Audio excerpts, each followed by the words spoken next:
I just publicly exposed my boyfriend of 2 years to his entire family, workplace, and social circle. That Instagram account with 2,847 followers, every single one of them now knows exactly who Jake really is. The messages haven't stopped coming in for 3 days. His mother called me sobbing. His boss emailed me asking for clarification on certain matters. And Jake? He's been left with nothing but the truth he tried so desperately to hide. But I'm getting ahead of myself. You probably want to know how a 29-year-old marketing professional who specializes in social media management didn't discover her boyfriend's secret Instagram for almost 2 years. Trust me, the irony isn't lost on me. It started on what should have been one of the happiest nights of my life. I had just landed the biggest client of my career, a major athleisure brand that would triple my income. I remember sitting in my car after the meeting, hands shaking with excitement, immediately calling Jake to share the news. "Hey babe, you're not going to believe what just happened." I practically screamed into the phone. His response was flat. "That's great, Alexis. We'll celebrate this weekend, okay? I'm swamped with work right now." Disappointment washed over me, but I brushed it off. Jake worked in finance. Deadlines and stress were part of the package. I decided to surprise him instead. I'd pick up his favorite takeout from that Thai place he loves, grab a bottle of champagne, and show up at his apartment unannounced. In retrospect, the universe was practically screaming warnings at me. The restaurant mixed up my order, and I had to wait an extra 20 minutes. Then I got stuck in unexpected traffic. Even the champagne I bought was the last bottle on the shelf, slightly dusty like it had been forgotten. But I persisted, determined to share my joy with the man I loved, the man I thought I knew. When I arrived at his apartment building, I noticed his lights were on. Good, he was home. I balanced the food bags and alcohol while fumbling with my key to his place. We'd exchanged keys 6 months into our relationship, a significant step for Jake, who had always been guarded about his personal space. I slowly opened the door, planning to surprise him. "Jake?" I called out softly. No response. I could hear his shower running. Perfect. I'd set up dinner while he was getting clean after his workday. I arranged the food containers on his coffee table. Jake preferred eating casually in the living room rather than at a proper dining table. As I was opening the champagne, I heard his phone ping repeatedly from the kitchen counter. Now, I've never been the snooping type. I respect privacy and expect the same in return, but these weren't regular text message sounds. They were Instagram notifications, several in a row. I remember thinking it was odd because Jake always said he wasn't into social media.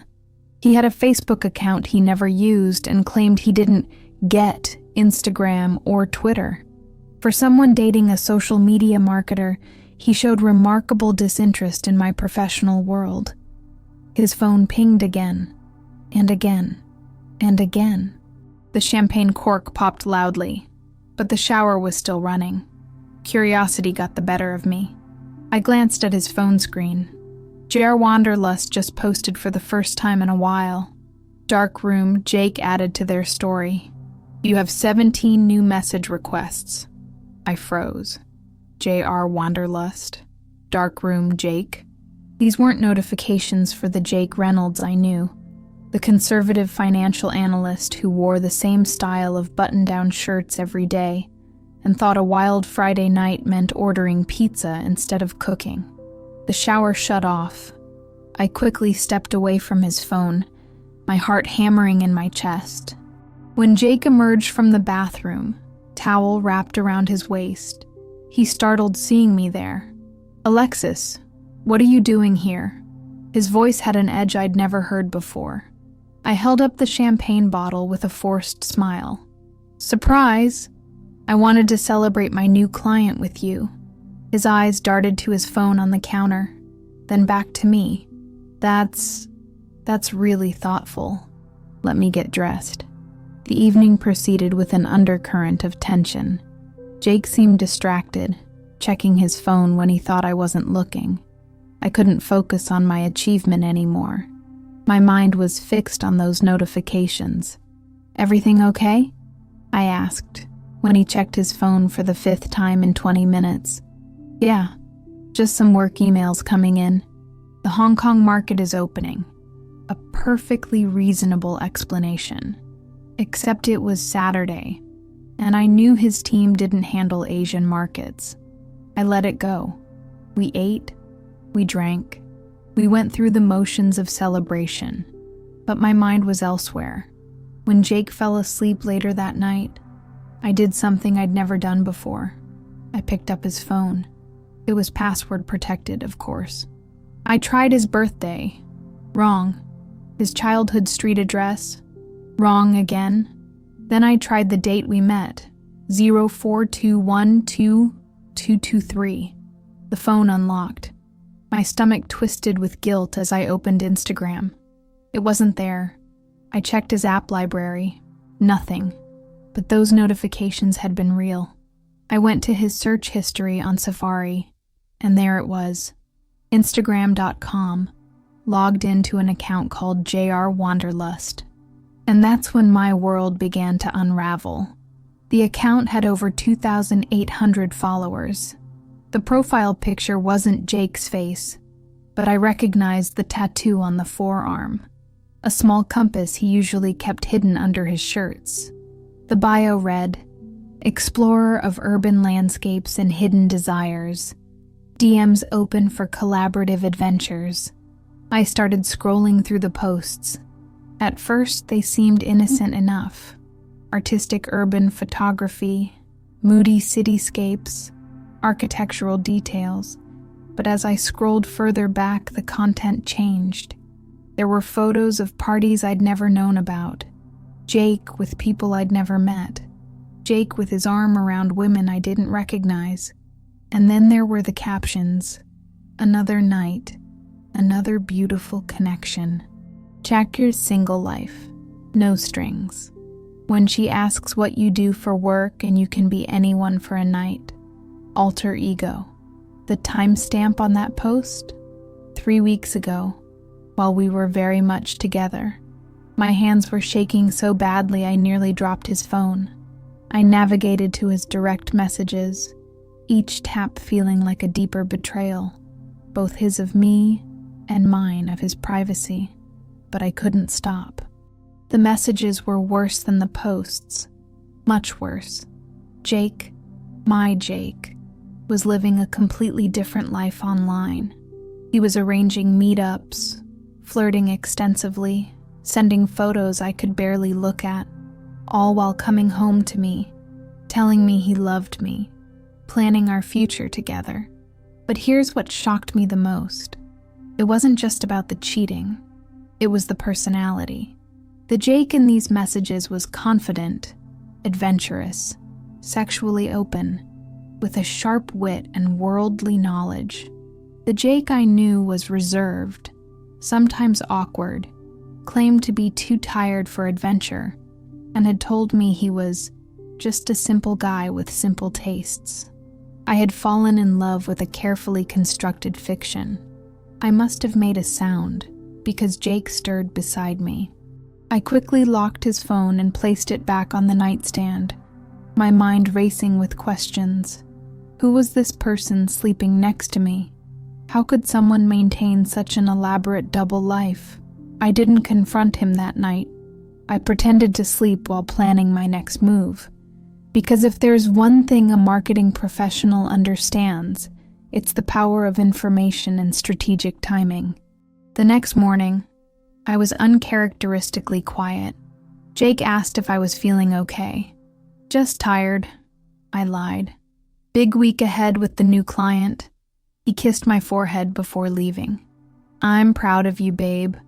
I've got a late meeting today, so I'll probably just see you tomorrow." A late meeting. Right.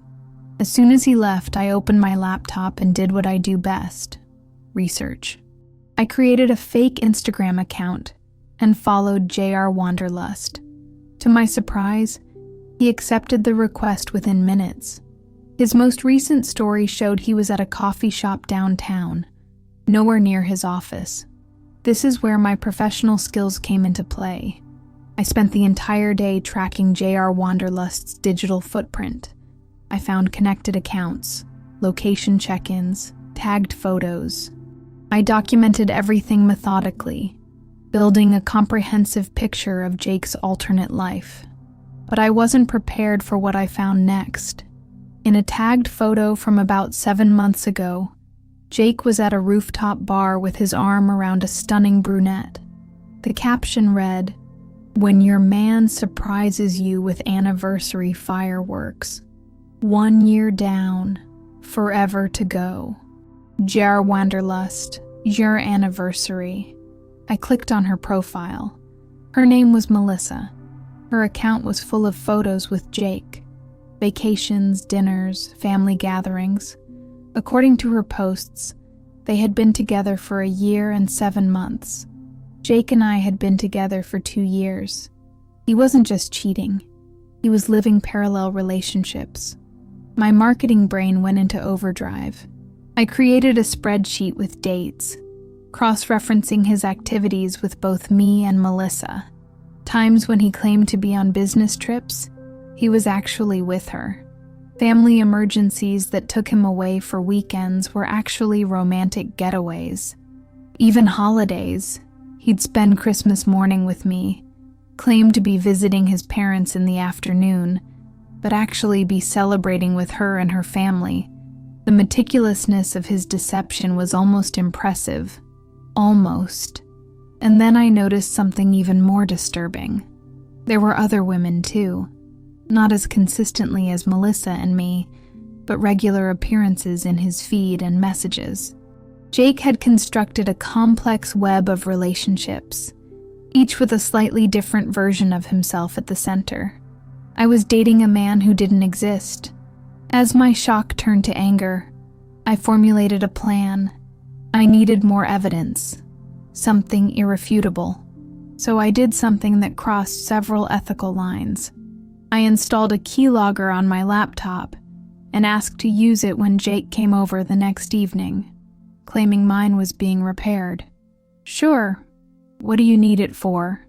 he asked casually. "Just need to check some campaign metrics for work," I said, watching as he logged into his email, his banking, and finally, his Instagram. Within minutes, I had all his passwords. That night, after he left, I logged into his J.R. Wanderlust account. I spent hours going through every post, every message, every connection. I downloaded everything, and then I found the videos. Private Instagram live sessions saved to his highlights, but visible only to a select close friends list.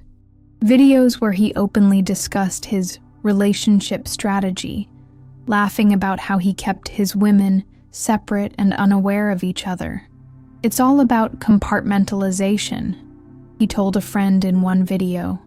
"Alexis is the stable, smart one I can bring to work functions. Melissa has the family connections and social circle. And the others? Well, variety is the spice of life, right?"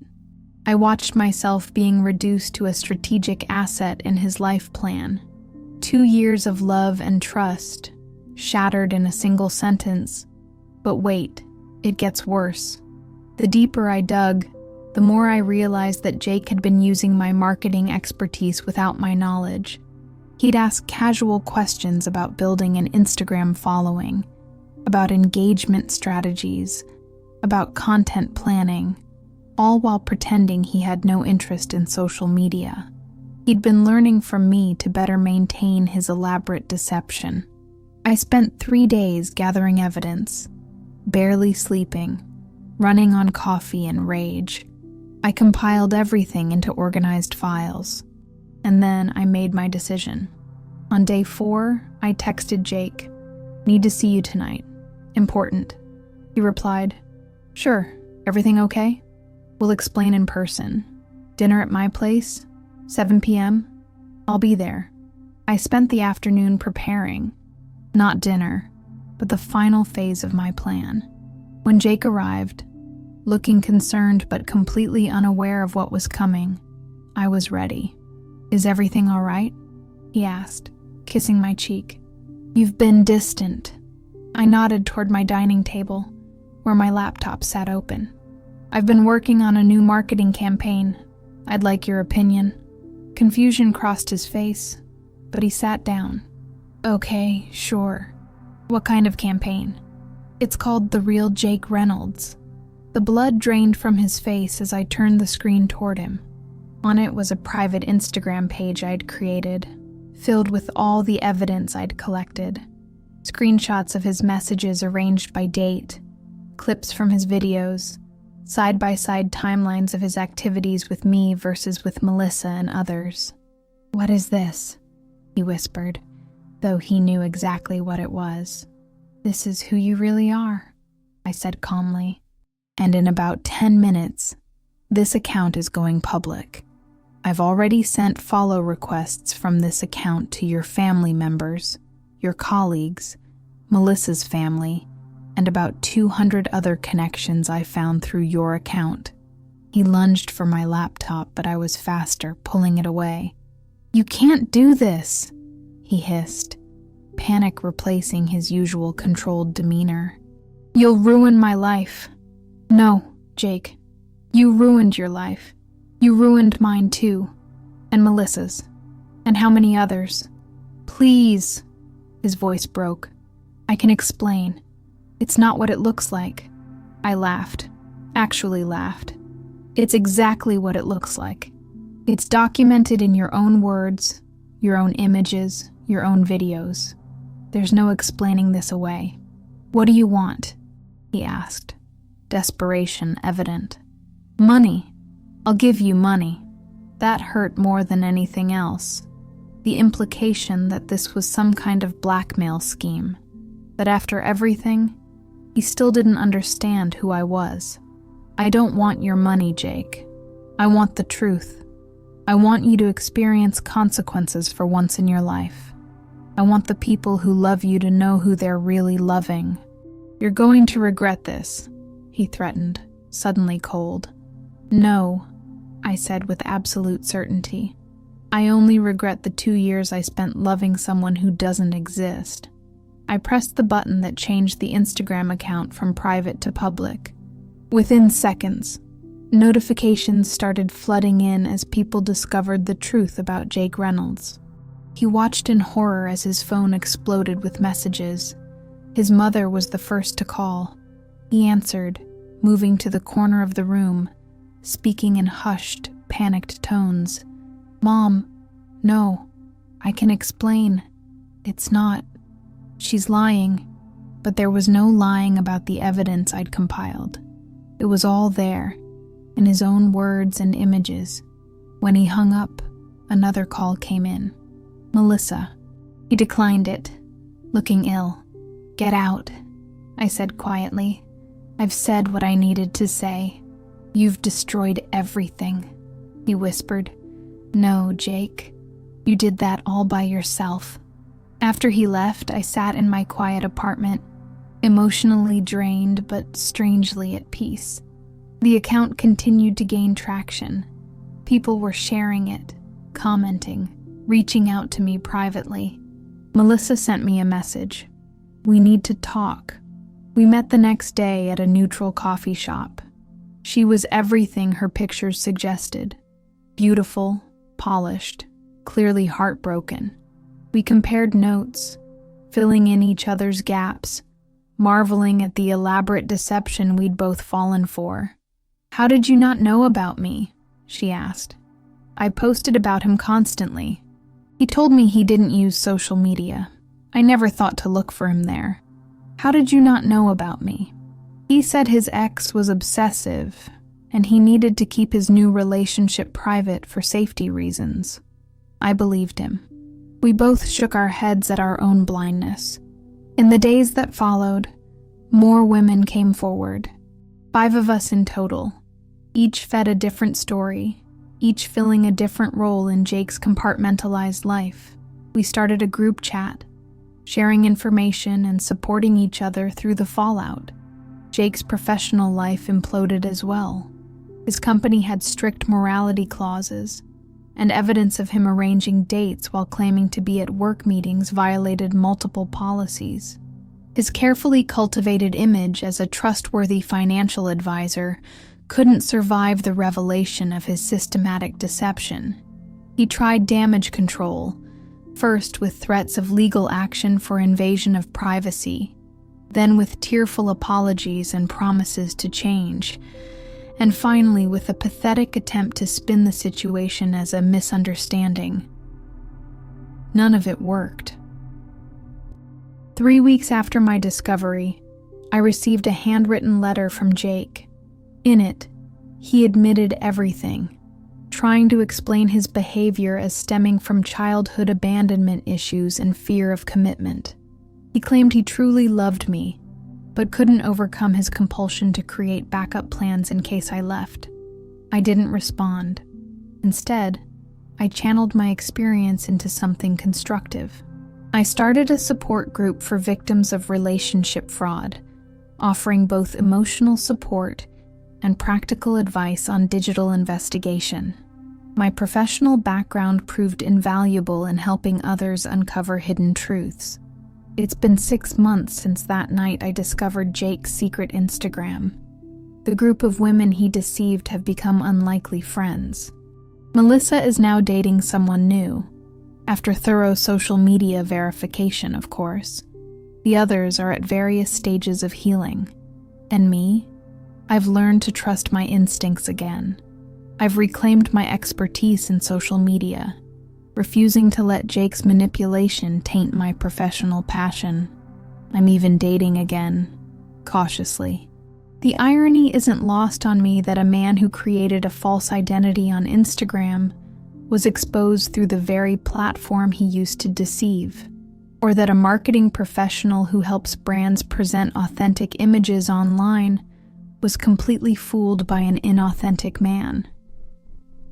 But that's the thing about social media, isn't it? It's a tool, powerful, far-reaching, and ultimately neutral. It's how we use it that matters. Jake used it to create elaborate lies. I used it to expose the truth. So if you're watching this and something feels off in your relationship, pay attention to that feeling. Check the social media platforms they claim not to use. Look for the inconsistencies. Trust your gut. Because sometimes the people closest to us are living double lives, carefully curating different versions of themselves for different audiences. And sometimes the truth is just a search away. Oh, and Jake? Last I heard, he moved to another state and deleted all his social media. But screenshots are forever. And so are the consequences of betraying the trust of people who truly loved you. I don't regret exposing him. I don't regret standing in my truth. And most importantly, I don't regret reclaiming my power from someone who tried to build his life on lies. Sometimes healing starts with hitting post.